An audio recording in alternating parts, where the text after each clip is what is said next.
Everyone, welcome back to my channel. তোমরা সবাই কেমন আছো? আশা করি তোমরা সবাই অনেক ভালো আছো আর আমিও ভালো আছি। আজকে দেখো, এখন আমি আছি আমাদের বাড়িতে, আর আজকে তোমাদের সাথে শেয়ার করবো একটা নিমন্ত্রণ বাড়ির ব্লগ, আর সেটাই তোমাদের সাথে শেয়ার করব। তো তোমরা দেখতে থাকো কেমন লাগলো। এখন বাজে হচ্ছে 5:09। তো বাবাই আমাকে আনতে আসবে বলেছে 7টার সময়। তো এখন দিয়ে আমি রেডি হবো, যেহেতু কাপড় পরবো তাই আমার লেট হবে রেডি হতে। তো চলো তোমরা দেখতে থাকো ব্লগটা। ভাবছি যে এই শাড়িটা পরবো, সাদা লালে এই শাড়িটা এনেছিলাম কালী পুজো বাড়ি, যেহেতু পুজো বাড়ি এই কাপড়টাই পরবো ভাবছি।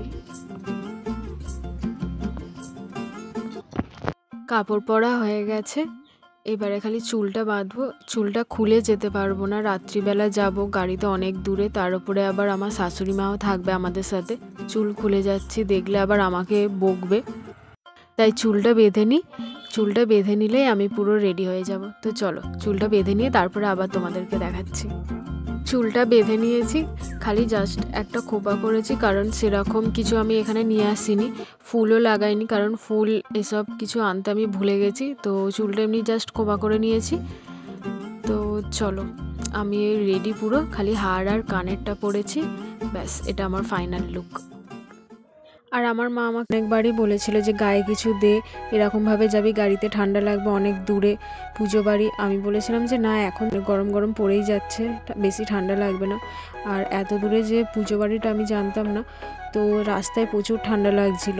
এই পুজো বাড়িটার নিমন্ত্রণ হলো যে আমার শ্বশুরের বন্ধুর শ্বশুর বাড়িতে পুজোটা। এটা হচ্ছে তারামার পুজো, স্থাপিত মা আছে, তো ঠাকুর আনা হয় না, স্থাপিত মায়ের পুজো হচ্ছে।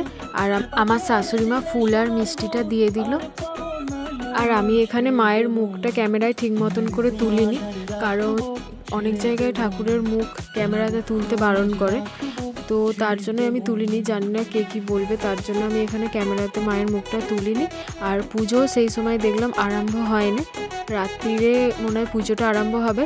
তো এখন খালি এই যে গান, বাউল গান হচ্ছিল, আর ওটাই আমরা বসে বসে দেখছিলাম। আর অনেক সবাই নাচছিল, সেটাও তোমাদের দেখালাম। এই যে এখন ফাংশন, মানে বাউল গান হচ্ছে।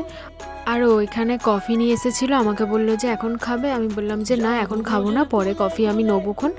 তারপরে এখানে আমরা বসে বসে গান শুনছিলাম, বেশ ভালো লাগছিল।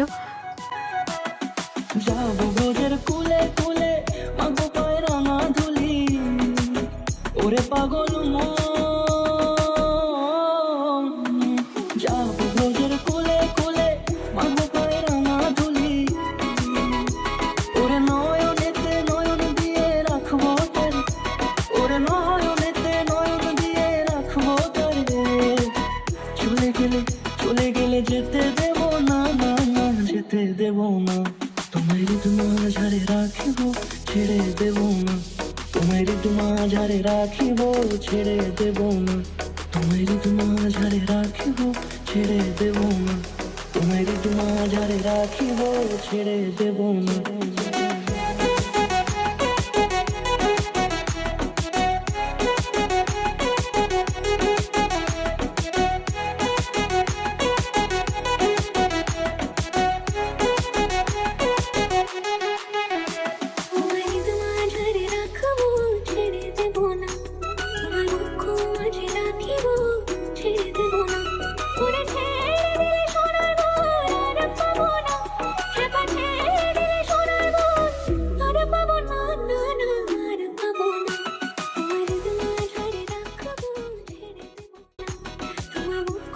আর এই যে সাধকটাকে দেখছো, এনাকে তারাপীঠ থেকে আনা হয়েছিল।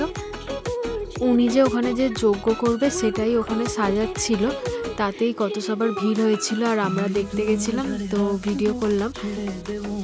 তখনও পুজো শুরু হয়নি, তাই ওনারাও লেট করেই এসেছিলেন, কারণ পুজোটা, মায়ের পুজো রাত্রিরেই হবে।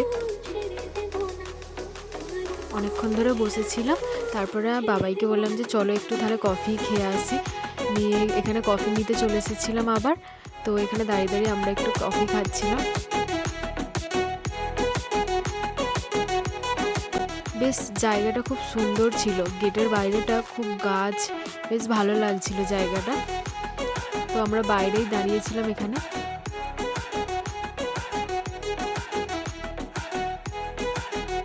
আর তার কিছুক্ষণ পরেই আমরা খেতে বসে গেছিলাম।